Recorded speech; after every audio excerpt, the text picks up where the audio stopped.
welcome to First Steps, Learning at Home During Everyday Activities. My name is Andrea Cedar and I am a developmental consultant with Surrey Place. This session is session 2 of a 3-part series. Today we're going to be talking about setting up your environment for success. Let's review what this session will cover. First, we're going to talk about why is your environment even important to consider. We will talk about how your space is set up and then chat about some creative solutions to enhance your environment and how to teach new skills at the same time. Lastly, we will touch on screen time as part of your environment. To start off, I want to talk about how we can take what we have learned from other settings like daycare settings or nursery school settings and what the professionals have learned about their environments and how that can impact our child's learning. So let's take that learning, let's take that knowledge and apply it to our own settings. We're going to look at a video with Dr. Stuart Shanker. He talks about the link, the connection between the environment where the kids are learning and the child's ability to learn, to self-regulate, to be an active member of that childcare, of that setting. I want us to think about these ideas and then think about how we can shift that knowledge to make an impact in our own home environments and helping our children learn and regulate within their own home.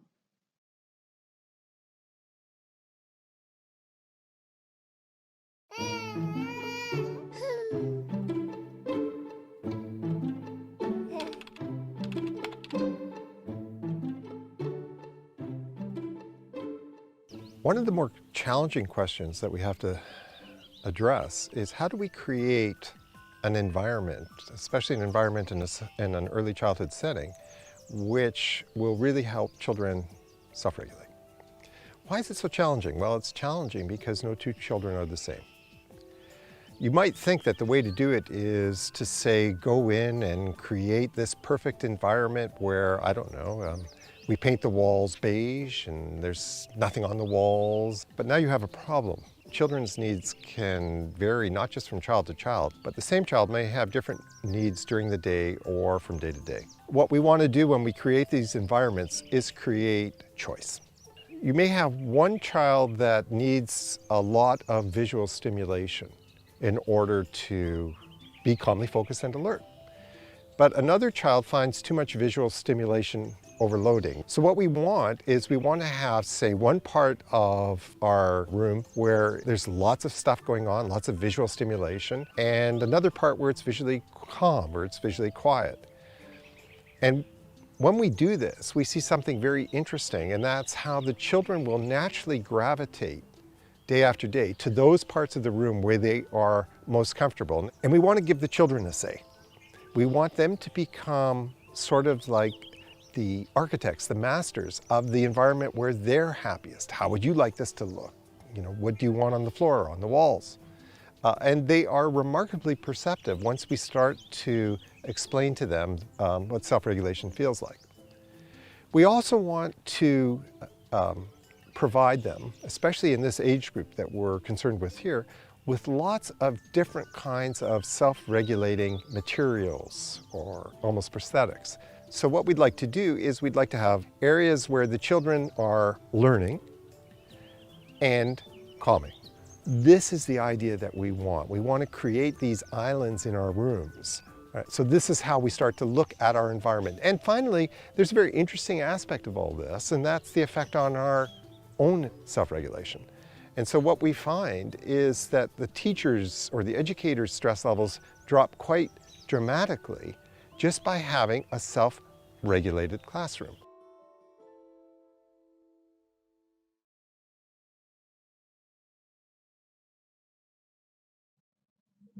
When we're talking about your child's environment, we recognize that not everybody's homes are going to look the same. Everybody's going to have a different kind of setup. But what we do recommend or try to get you to start thinking about is, does your child have a space that is specific for them where they know they can play. They can learn, they can explore. It's safe, it's engaging, it's developmentally appropriate, and there's enough for them to reach and access and to engage in on their own. So if you look at these two pictures, these are just two of many different examples of what a child's learning space could look like. There's bins, there's shelves, there's a table and chairs, there's places to play on the floor and at a table.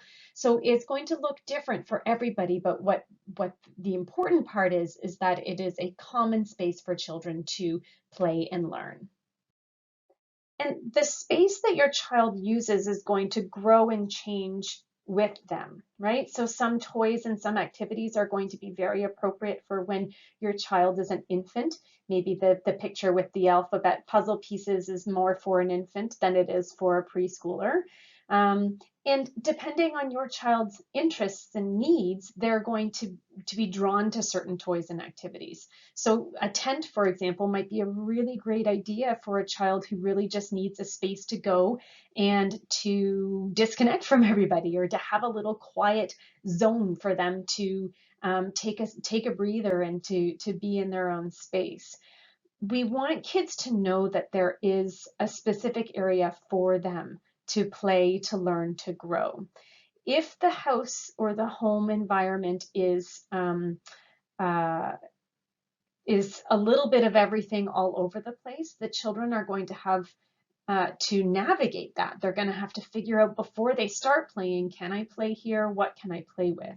When it's a little bit more organized and we know that these are the toys and this is where we play, kids can get right at it.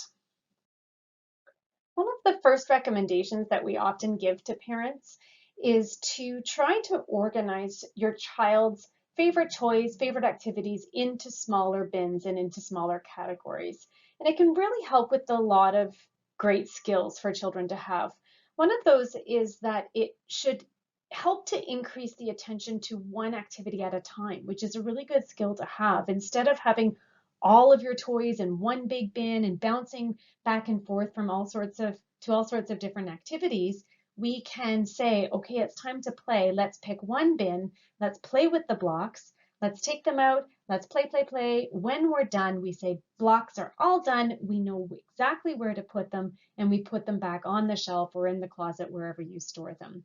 It really helps your child to focus and to stay attending to one task at a time.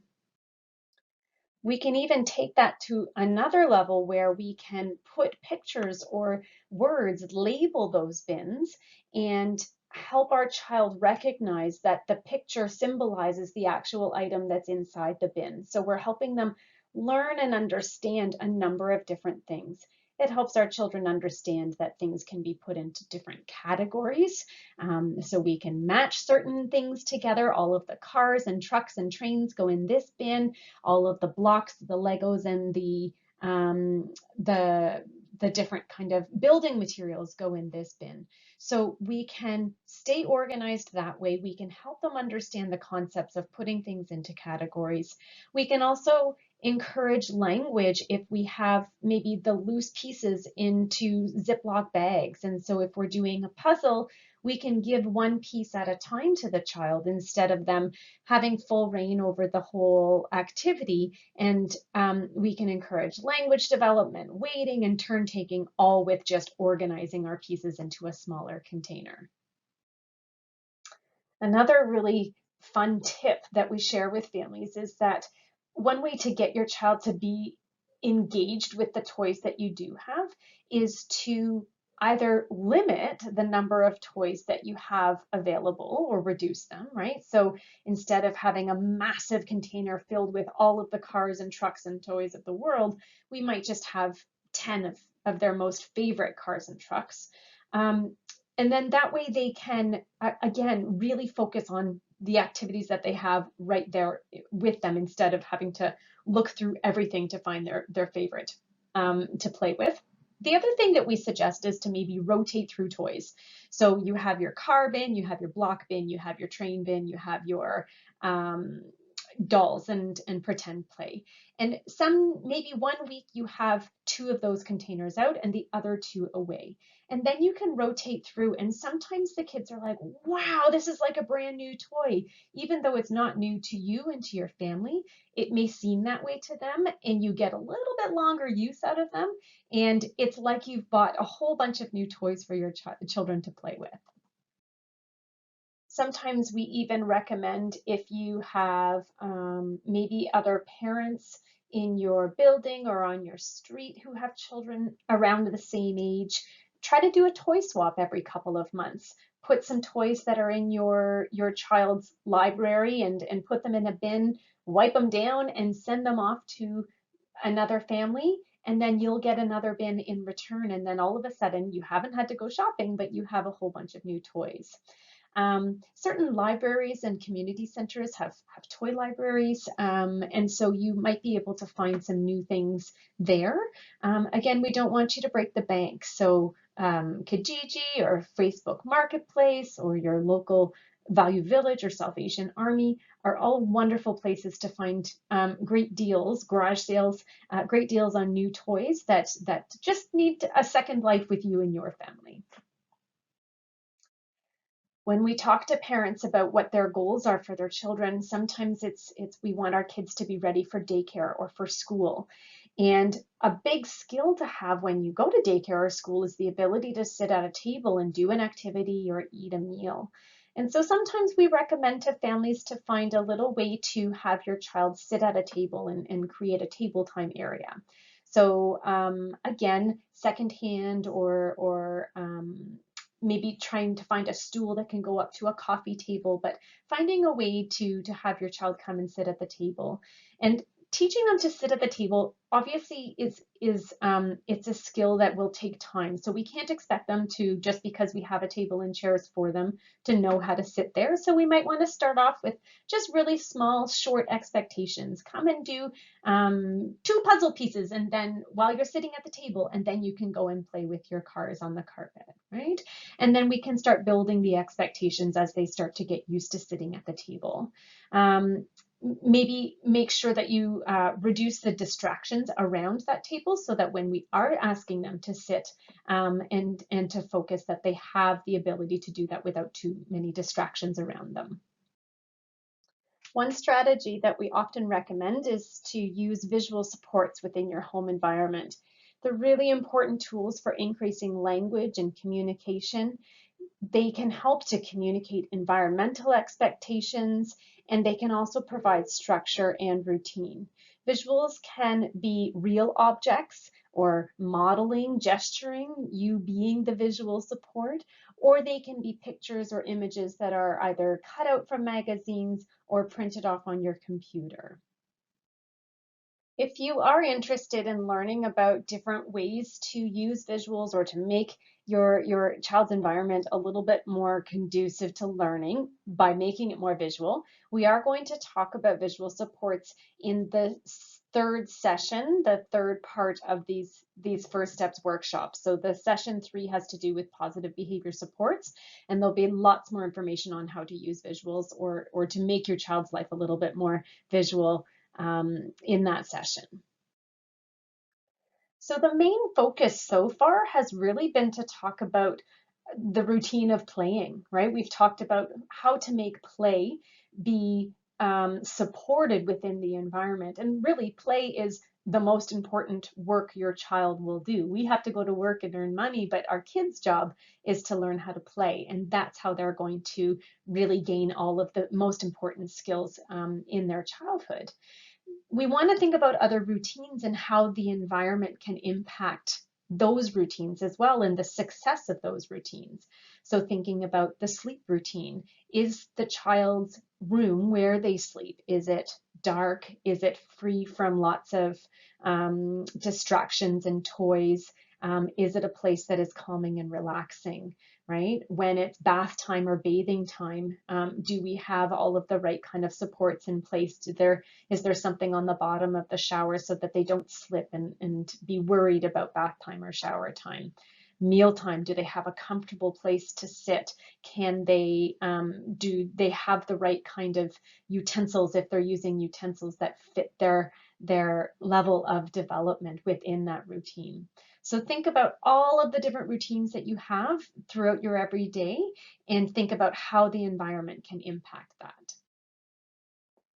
So here's just some examples of some of those other routines I was talking about. So for example, a child's bedroom or a space where they are sleeping, do they have a comfortable space with not too many toys? The things that they have are soft and relaxing. They even might have a quiet little tent area where they can have some space to regulate, to calm down, and to be on their own, right? If it's safe to do so.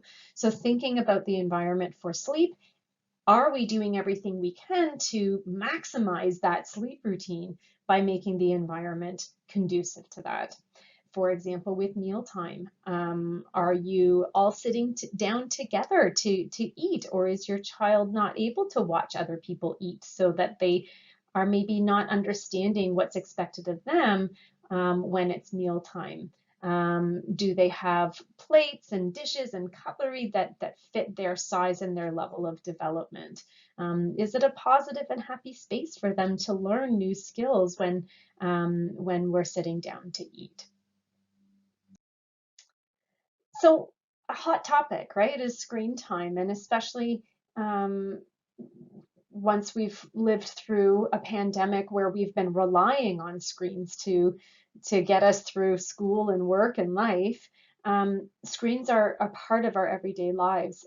We also know that there's a large body of research that shows that too much television or screen time can have negative effects on a child's behavior, on their achievement, and on their health. And so we have to find that balance between what's necessary, what do we have to have in our lives and in our daily routines, but also what is too much, what is getting in the way of them really, really learning and growing.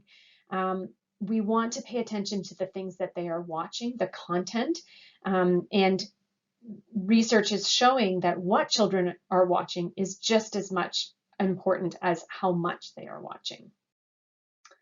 So all that being said, let's try to come up with some compromises, some things that we can do about screen time, because the extreme of no more screen time for children because it's harming their development isn't a realistic one to have, right? So the first thing that we often recommend is let's just try to reduce the amount of time your child spends on screens. The biggest part is that when they are on a screen, they are not with other people and engaged with other people. So it automatically reduces the amount of social interaction a child has when they are focused on a screen, okay? If they are on screens, which is going to happen, absolutely, but if you can engage with them, so make it social, right? Oh my goodness, they fell down. That's so funny, right? Commenting, getting them to be engaged with you while you are watching with them, if you can, okay? One of the parts about screen time that makes it more challenging and maybe disruptive is the fact that children often have a big old meltdown when we say that screen time is all done and when we have to turn it off. So we want to support our kids through those transitions.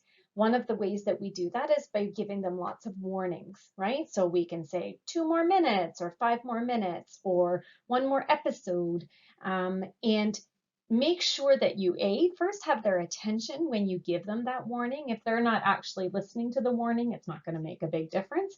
But the other part is that you really do follow through. So if you do say 2 more minutes, really at the end of 2 minutes, set a timer and say, oh, 2 minutes is all done. It's time to turn off the iPad, right? If we don't follow through, they don't learn to heed that warning, but also they don't really prepare themselves for the transition to come, which is what the warning is all about. So be really consistent in terms of when you give a warning, follow through and make sure that it is something that you mean. The last thing I'll say about screen time is that one way to help with the disruption that happens when you take away screen times is to set up really clear and consistent family rules around screen time so that your child starts to learn, okay, every day before I go to daycare, I can watch 20 minutes of this show. And every day when dad is making dinner, then I get to watch a little bit here. And so your child will start to learn and understand that is when screen time can happen. They will start to ask less for screen time on the times when you don't get it because they don't get it, right? And so as long as you are consistent as the parent to enforce those rules, your child will start to show fewer negative behaviors around accessing and not accessing screen time because you have those rules set out and you're following through, and they still get to access screen time when they know they can access screen time.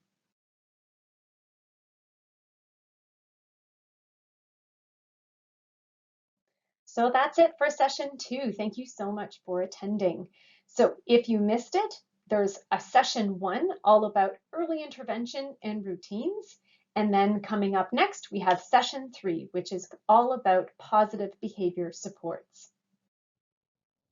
Wellness Services at Surrey Place offers over 100 in-person and live virtual events each month. To register, please visit mysurreyplace.ca. View our calendar of events and go ahead and create an account for yourself so that you can register for the free events that are of interest for you. We also offer many additional recorded events and hundreds of resources that may be of interest to you. Recorded events and resources are also available to view for free at a time most convenient for you at surreyplace.ca/resources. We invite you to join the Family Connections group by visiting the Facebook group on your screen here. The link can also be found below in the description. We really hope that you enjoyed this free wellness event. Please take a moment to complete a brief survey by taking a picture of the QR code that you see here on your screen with your mobile device, or by clicking the link in the description below. Thank you so much. Have a great day.